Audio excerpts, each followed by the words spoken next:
ஒரு அழகான கிராமத்தில் பெரிய மாம்பழ மரம் ஒன்று இருந்தது. அந்த மரத்துக்கு ஒரு ரகசியம் இருந்தது.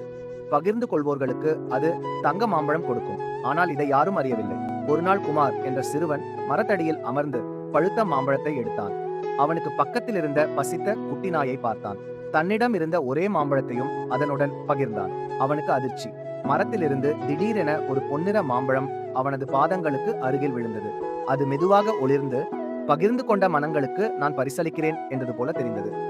குமார் தங்க மாம்பழம் கிடைத்ததும் அதை பணத்திற்காக விற்கவில்லை. அனைவருக்கும் மரத்தின் ரகசியத்தையும் அதன் மகத்துவத்தையும் கற்றுக் கொடுத்தான். அவன் அனைவருக்கும் சொன்னான், நம்மால் முடிந்தால் நம்மிடம் உள்ளதை பிறருடன் பகிர்ந்து கொள்வோம். அதுதான் உண்மையான செல்வம். அதன் பிறகு கிராமத்தில் உள்ள மக்கள் எல்லோரும் ஒருவருக்கொருவர் உதவத் தொடங்கினர். யாராவது நல்ல செயல் செய்தால் அந்த மாம்பழ மரத்தின் கிளைகள் காற்றில் மகிழ்ச்சியாக ஆடுவது போல அனைவரும் உணர்ந்தனர். மரம் தங்க மாம்பழத்தை தராவிட்டாலும் பகிர்ந்து கொடுக்கும் மகிழ்ச்சியே எல்லோருக்கும் பெரிய பரிசாக மாறியது. இதிலிருந்து நமக்கு தெரிகிற செய்தி என்னன்னா, பிறருக்கு உதவும் போது நம்முடைய வாழ்க்கை தானாகவே அழகாக மாறும். இந்த மாதிரி அழகான மாரல் ஸ்டோரிஸ் இன்னும் வரப்போகுது. அதற்காக எங்க சேனல் சப்ஸ்கிரைப் செய்து பெல் ஐகானையும் ஆன் பண்ணிக்கோங்க.